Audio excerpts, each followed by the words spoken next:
యేసుక్రీస్తు నామంలో పరిశుద్ధాత్మ ఆశీర్వాదమును ప్రతిరోజు కూడా పొందుకుంటున్న ప్రతి ఒక్కరికి హృదయపూర్వక వందనాలు తెలియజేస్తూ ఉన్నాను.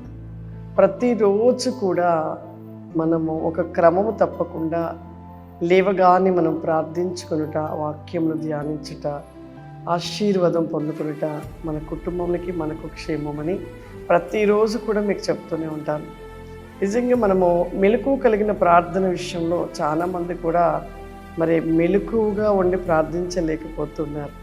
ఈరోజు పరిశుద్ధాత్మ దేవుడు మనకిస్తున్న వాగ్దానము మత్తయి సువార్త 24వ అధ్యాయము 42వ వచనము. ఏ దినము మీ ప్రభు వచ్చునో మీకు తెలియదు గనక మెలకువగా ఉండుడి. ఈ యొక్క గొప్ప మాట ఎంత మర్మమైన మాట. ఏ సమయమున ప్రభు వచ్చునో, ఎప్పుడు వచ్చునో మెలకువగా ఉండి నుండి అని చెప్తున్నారు. అంతేకాదు, గెత్సేమనే తోటలో యేసు ప్రభు వారు ప్రార్థన చేస్తుకు వెళ్ళినప్పుడు శిష్యులను అక్కడ పెట్టి మీరు ప్రార్థించండి, శోధనలో ప్రవేశించకుండానట్లుగా మెలకువగా ఉండి ప్రార్థించుడని శిష్యులకు చెప్పినప్పుడు శిష్యులు మత్తులైపోయి ఉన్నారు. మరలా ప్రభు ఆ గెత్సేమనే తోటలో ఆ కొండ మీద నుండి వచ్చి శిష్యులను మరలా గద్దిస్తూ శోధనలో మీరు ప్రవేశించకుండా ఉండునట్లు, అంటే ప్రతి ఒక్కరము శోధన అనుభవిస్తాము, శోధనలో ఉంటాము, శోధనలోనే మనం జీవిస్తున్నామని దేవుడు ముందుగానే వారికి హెచ్చరిస్తున్నాడు. మరి మనం ఎలా ఉంటున్నాం?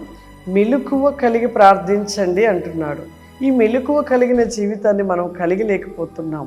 శ్రమలు ఎన్నైనా పడతాము, కష్టాలు ఎన్నైనా పడతాము, బాధలు ఎన్నైనా పడతాము, కానీ తెల్లవారుజామున లేచి 1 గంట మన కుటుంబం కోసము, మన పిల్లల కోసము, అనేకుల కోసము ఎందుకు ప్రార్థించలేకపోతున్నాం?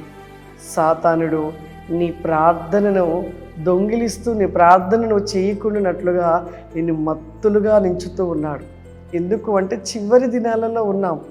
దేవుడు ఏ సమయంలో ఎప్పుడు వస్తాడో తెలియదు, కానీ దేవుడు వచ్చే సమయం కూడా అది తెల్లవారుజామే కావచ్చు, ఇంకా ఎప్పుడైనా రావచ్చు. అంటే ఎక్కువగా బైబిల్ గ్రంథంలో తెల్లవారుజామున అన్న రీతిలోని రాయబడి ఉన్నది.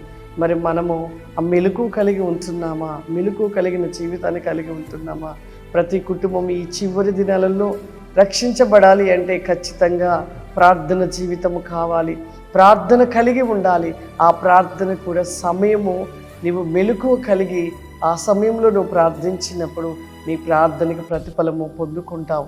ఎందుకు అంటే ఎన్నో మార్లు నేను చెప్పాను, మెలకువ కలిగిన ప్రార్థన విషయంలో నా జీవితంలో నేను మెలకువ కలిగి ప్రార్థించినప్పుడు నా యొక్క ప్రార్థిస్తున్న సమయంలో పరలోకం నుండి దేవదూతలు రావడము, ఆ యొక్క మన ప్రార్థనను దేవ సింహాసనం యొద్దకు చేర్చడము, ఆ ప్రార్థన అంతటిని దేవుడు విని మనకు ప్రతిఫలం ఇవ్వడము ఎన్నో మార్లు దర్శనాన్ని చెప్పి ఉన్నాను. కాబట్టి దయచేసి అట్టి ప్రార్థన విషయంలో మీరు నిర్లక్ష్యం చేయకుండా, ఆలస్యం చేయకుండా మీరు ఆ విషయంలో ప్రార్థన చేయటానికి సిద్ధపడి ప్రార్థన చేయండి. గొప్పగా దేవుడు మీ జీవితంలో అనేకమైన కార్యాలు జరిగిస్తాడు. దేవుడు ప్రతి విషయంలో మీకు విజయాన్ని ఇస్తూ ఉంటాడు. ప్రార్థన చేసుకుందాం. సర్వశక్తివంతుడా, దయగల తండ్రి, నీకు వందనాలు చెల్లిస్తున్నామయ్యా. వెల్బ్రీ కాస్టల్ మీ కాస్టల్ ఫ్లవరీ మైసో ఫ్లవరీ మా ఆత్మస్వరూపుడా, నీకు వందనాలు చెల్లిస్తున్నాం ప్రభా. ఈ ప్రోగ్రాం చూస్తున్న ప్రతి ఒక్కరిపైన ఇప్పుడే మీ ఆత్మను కుమ్మరించండి నాయన. నీ వెలుగును ప్రతి వేకమును దయచేయండి ప్రభా. ఒక్కొక్కరి జీవితంలో మెలకువ కలిగిన ప్రార్థన కలిగిన వారిగా నిలిచి ఉండాలయ్యా. నీ ఆత్మ వేకమైన శక్తి చేత నింపబడాలి ప్రభా. దినదినము కూడా అధిక ప్రార్థన వేకంలో నిలిచి ఉండే కృపను దయచేయండి నాయన.